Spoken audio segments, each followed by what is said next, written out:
La fédération compte 835 adhérents territoriaux, dont 638 signataires du contrat de service.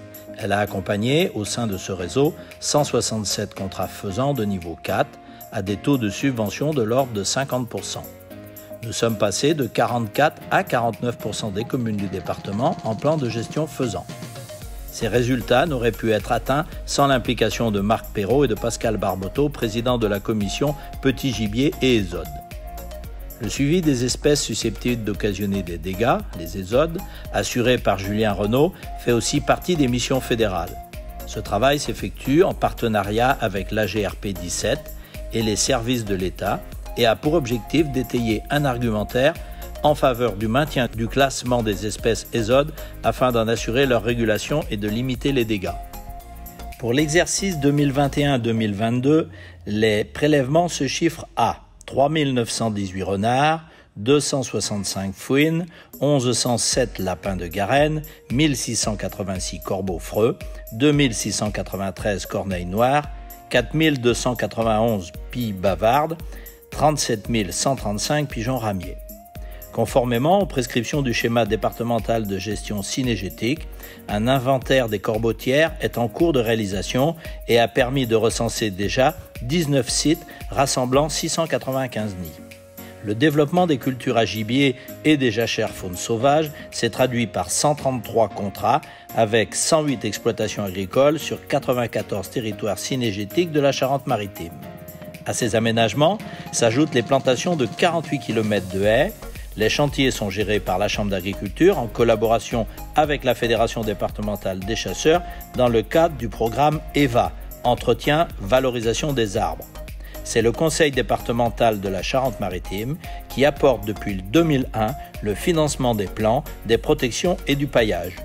Les arbres sont plantés par des bénévoles, dont de nombreux chasseurs accompagnant des scolaires. La convention de partenariat associant RTE et la fédération a permis d'aménager les embases de 54 pylônes des lignes électriques sur des territoires en contrat de gestion faisant. L'entretien est désormais géré par les services techniques de la fédération. Les contrats faisants permettent aussi d'encourager des initiatives locales. Ce fut le cas à Écurat, Saint-Georges-des-Coteaux et Nieul-les-Saintes où les ACCA ont réhabilité plusieurs mares naturelles profitables au maintien de la faune et de la flore sauvage. Le suivi consciencieux de ces programmes par Franck Thomas et Gaëtan Dagneau en garantit la pérennité. 39 dossiers de changement de réserve de chasse ont été instruits par la Fédération en 2021. Pour 2021-2022, nous avons enregistré 11 dossiers d'opposition et 25 dossiers de réintégration.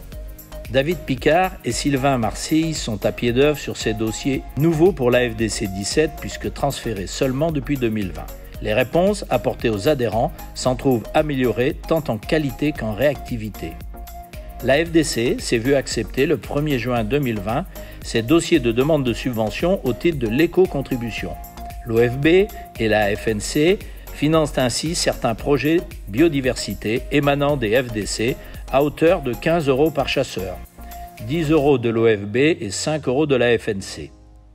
Les deux dossiers sont pluriannuels, 3 ans, et visent à valoriser les propriétés acquises en zone humide par les chasseurs et les réserves de chasse ACCA situées sur les marais de la Seudre et de l'ancien golfe de Saintonge. La seconde validation du comité OFB, intervenue en juin 2021, a permis d'engager près de 60 000 € de travaux sur les 1500 hectares de marais concernés par le programme Éco-Contribution en Charente-Maritime. Ces actions ont été poursuivies sur l'exercice 2021-22. Parallèlement, le suivi ornithologique des oiseaux d'eau continue sur les sites d'études et le programme de recherche sur la sarcelle d'hiver capitalise des milliers de données grâce aux individus équipés de balises satellites. La restauration de milieux humides et les suivis faunistiques permettent aux chasseurs de gibier d'eau de bénéficier d'espaces de chasse, de gibier et d'arguments pour défendre ce mode de chasse. La Fédération a continué à défendre les intérêts des chasseurs de tonnes dans le cadre de sa mission de mandataire pour l'application de la loi sur l'eau.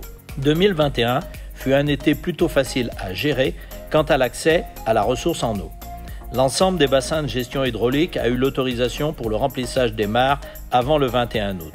L'automne est le début d'hiver qui ont suivi affichent un très net déficit pluviométrique, débouchant ainsi sur un printemps 2022 critique quant à l'état de la ressource. L'été 2022 a été des plus compliqués pour le remplissage des mares en eau douce.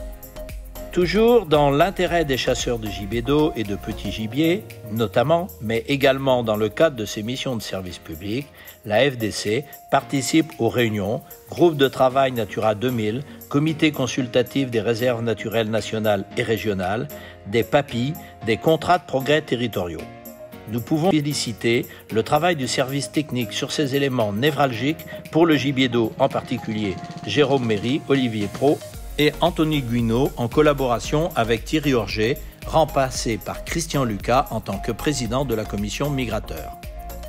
Sur le site de la cabane de Moin, sous le regard attentif et la présence constante de Bruno Chéniaud, administrateur en charge du site, la cabane de Moin est tenue d'une main de maître et de très longue date par Jérôme Buffetot, qui en assure la gestion et plusieurs suivis.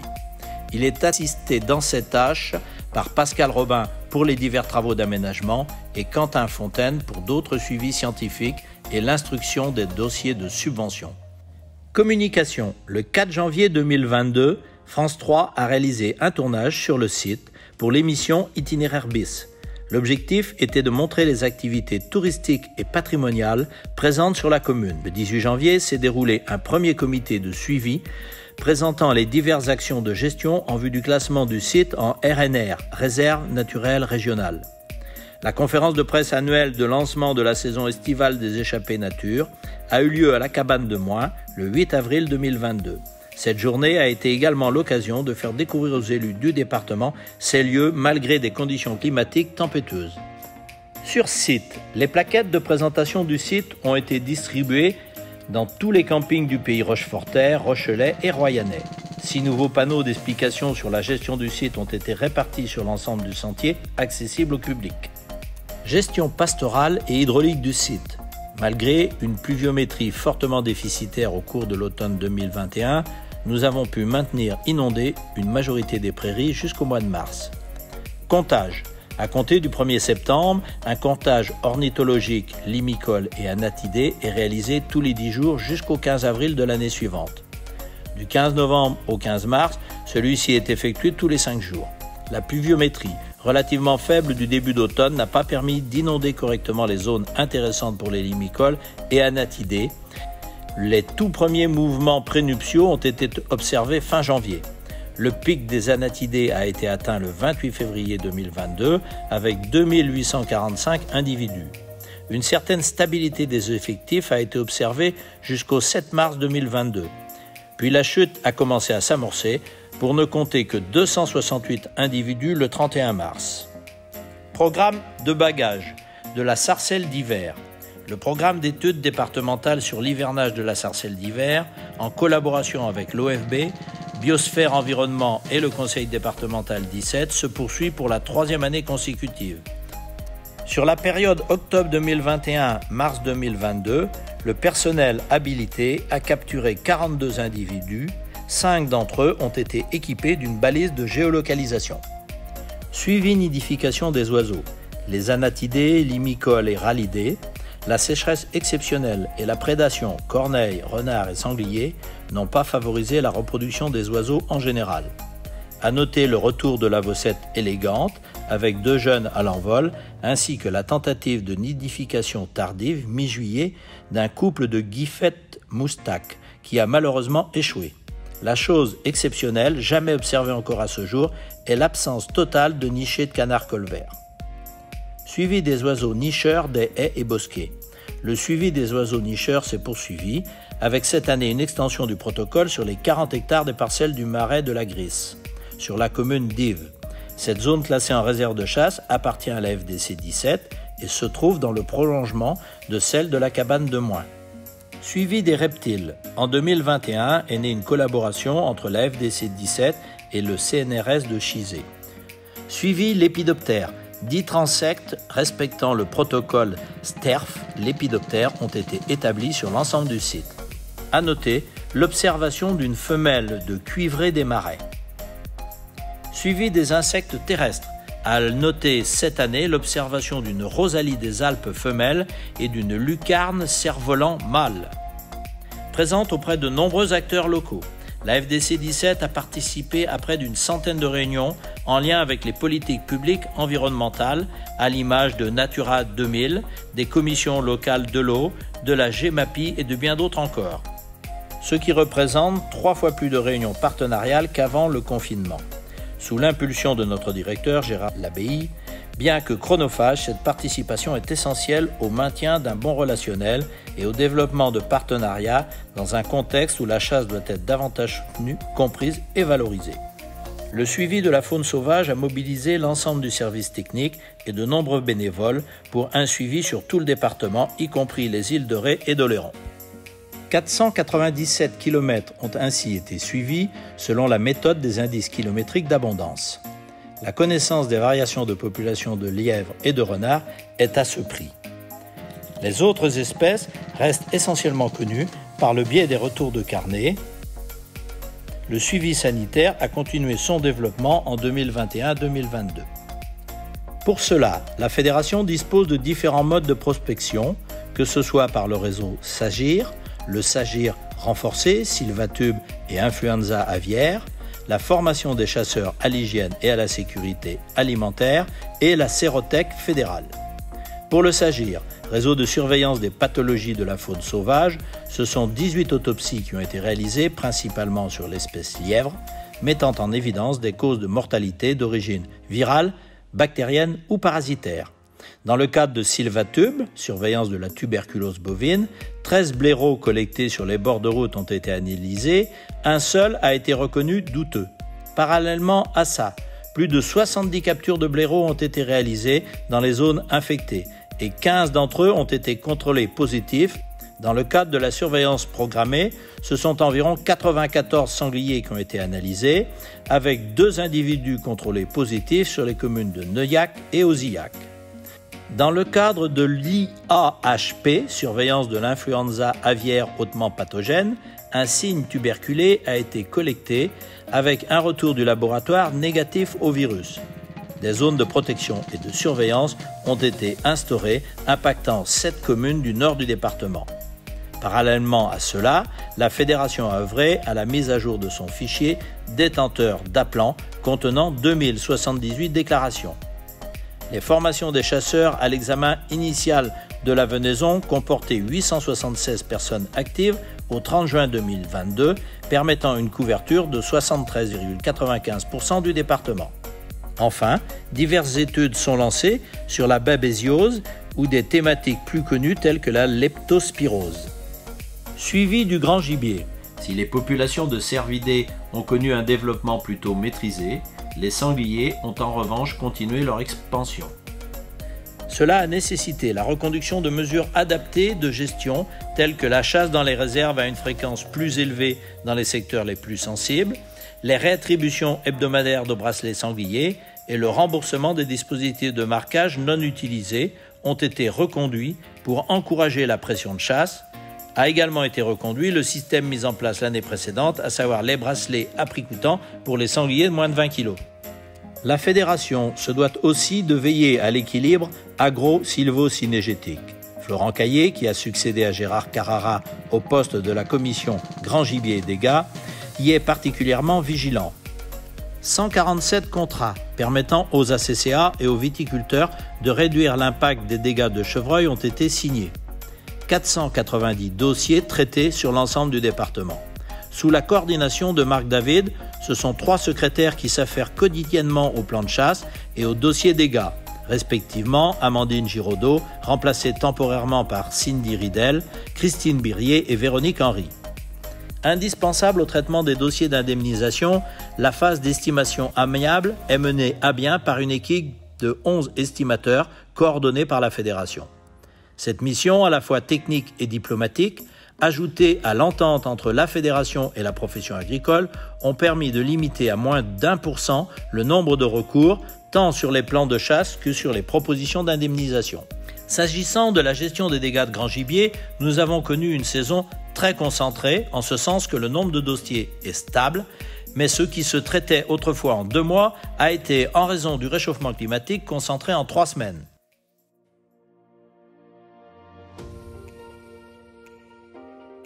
Le volet formation conduit par la fédération est resté à un niveau élevé, avec, hors permis de chasser, plus de 1605 stagiaires accueillis dans le centre de Saint-Julien-de-l'Escape. Pas moins de 11 thématiques alimentent ce programme, désormais formalisé dans un catalogue. Toutes ces formations sont gratuites en ce qu'elles sont financées par le timbre fédéral. Elles sont menées par la quasi-totalité du personnel technique et certains administratifs de la fédération.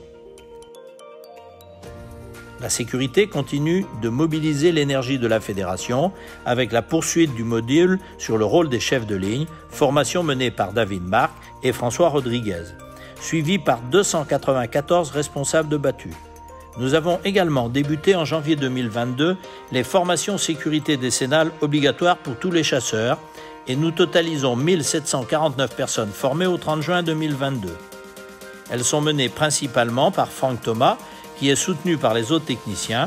Le suivi administratif est assuré par Marine Pommier. La sécurité est l'affaire de tous, elle n'est pas que dans le discours, mais aussi dans l'accompagnement des chasseurs tout au long de leur carrière. L'examen du permis de chasser a donné lieu en 2021-2022 à la formation de 380 candidats, 348 ont passé les épreuves et 244 ont été reçus, soit 19% de plus que l'an passé.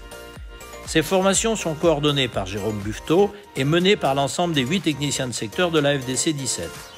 L'instruction des dossiers est assurée par Marielle Barito, régisseuse du guichet unique de la FDC 17, appuyée l'été par une saisonnière durant 4 mois.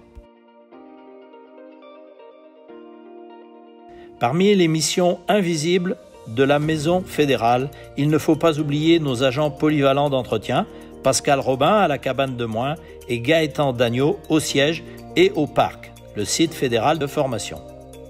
Leur disponibilité et leur polyvalence permet à la fédération de bénéficier de réparations et d'aménagements divers à longueur d'année sans faire appel à des prestataires extérieurs qui nous coûteraient beaucoup plus cher, notamment en raison de l'imputation de la TVA que notre association fédérale ne peut pas récupérer. L'accueil et le standard sont assurés par le secrétariat, composé au cours de l'exercice 2021-2022 par Marine Pommier, Amandine Giraudot, Cindy Ridel et Véronique Henry. C'est une moyenne quotidienne de 100 à 150 mails et courriers qui transitent par elle, ainsi qu'entre 50 et 100 appels téléphoniques chaque jour. Il convient de citer les fonctions support, assurées par le service comptable composé d'Anne-Marie Perrault et de Nathalie Drouard. Ce service assure aussi les fonctions RH et le suivi des obligations contractuelles de la FDC 17. Le trésorier de la FDC 17, Samuel No, dans la ligne de son prédécesseur Francis Vincent, est très investi dans la bonne tenue des comptes et tient rigoureusement les cordons de la bourse. Le secrétariat contentieux est assuré par Marielle Barito. C'est ainsi une vingtaine de contentieux qui sont suivis en partenariat avec nos avocats et le service juridique de la FNC sous la plume experte de notre directeur Gérard Labbaye. Il impulse les politiques décidées par le conseil d'administration dont il assure le secrétariat général en collaboration de l'administrateur secrétaire Jean-Philippe Carré qui a succédé à Bruno Chéniaud. Le directeur représente régulièrement la FDC 17 sur demande de son président Christophe Bouillet. La participation des autres administrateurs aux commissions citées dans le présent rapport contribue également aux échanges d'idées, à la représentation des avis de la diversité de tous nos chasseurs, tous nos territoires et tous nos modes de chasse.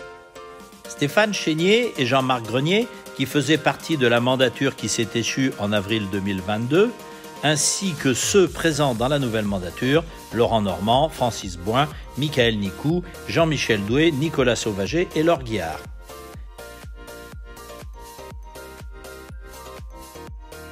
Le service technique est à la fois organisé autour de pôles thématiques, mais également articulé autour de 8 techniciens de secteur qui assurent le lien et l'appui à tous les responsables de territoire et leurs chasseurs sur les 20 secteurs cynégétiques du département. Avec 364 associations signataires du contrat groupe proposé en partenariat avec MMA, la fédération assure un service complémentaire permettant aux ACCA de réaliser une économie substantielle sur cette dépense obligatoire. Dans le même esprit, plus de 62% des chasseurs ont souscrit aussi à l'assurance individuelle par le biais de la fédération. L'évolution du nombre d'adhérents traduit toujours une érosion structurelle. Mais la moyenne d'âge du chasseur, établie à 55 ans, et le fait que 2543 adhérents ont moins de 35 ans, donnent des raisons d'espérer. Avec plus de 16 073 adhérents individuels et 835 adhérents territoriaux, la fédération reste la première association du département, tant sur les plans des effectifs que celui de la représentation des territoires. L'assistance aux ACCA se traduit aussi par les opérations chasse-vacances. 147 brocards ont été tirés à l'approche par des chasseurs venus en vacances en Charente-Maritime sur 48 territoires de chasse conventionnés.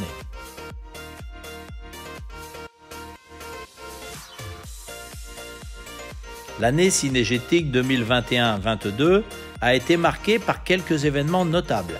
En premier lieu, la fête de la chasse à Saint-Hilaire-du-Bois qui s'est déroulée en juillet 2021.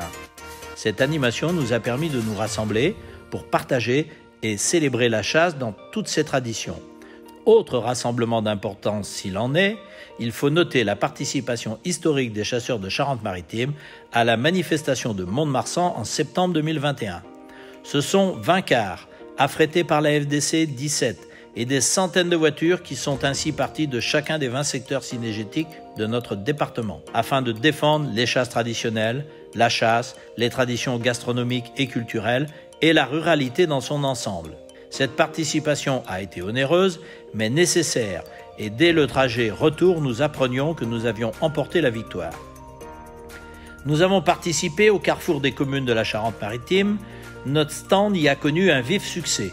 Ce fut l'occasion de promouvoir la chasse et les missions d'intérêt général réalisées par les chasseurs et leurs associations. Début 2022, la FDC 17 s'est dotée d'un nouvel outil moderne et performant, tant pour la communication que pour diverses missions techniques. Nous disposons désormais d'un drone à caméra thermique. Vous pouvez profiter de ces vidéos en consultant régulièrement nos réseaux sociaux. Notre concours photo, ouvert à tous, contribue par l'image au rayonnement de notre passion. Il comportait 2 pratiques, la photographie et les arts graphiques. À Breuil-Magnier, notre réserve naturelle déjà labellisée Échappée Nature par le conseil départemental est en voie pour être reconnue RNR, Réserve naturelle régionale. Le dossier a été complété par les études menées et exposées précédemment. Son instruction régionale permettra au classement d'intervenir début 2024.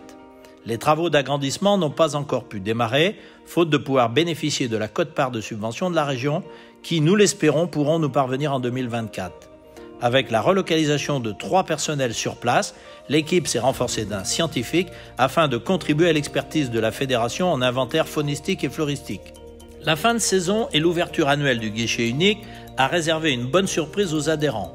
La mise en place du parrainage, 40 € de réduction sur la validation annuelle pour le parrain et pour le filleul qui n'a pas validé dans le 17 depuis 2 ans. En matière de communication, l'exercice 2021-2022 a été marqué par le départ de notre chargé de communication, Elouen Marchand, fin juin 2022. Depuis remplacé par Tonia Bois, dans une reconfiguration de notre cellule communication, désormais impulsée par Gwenaël Pourcel. Jean-Bernard Delarquier, le président de la commission communication événementielle et informatique, participe activement aux mutations de la fédération.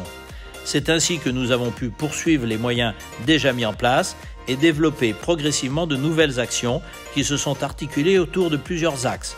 Depuis 2020, la communication est un pôle en plein essor au sein de la fédération et nous en récoltons les fruits. Les adhérents sont mieux et plus rapidement informés, le grand public a une meilleure visibilité de nos actions et nos rapports avec les autres acteurs du territoire évoluent très positivement.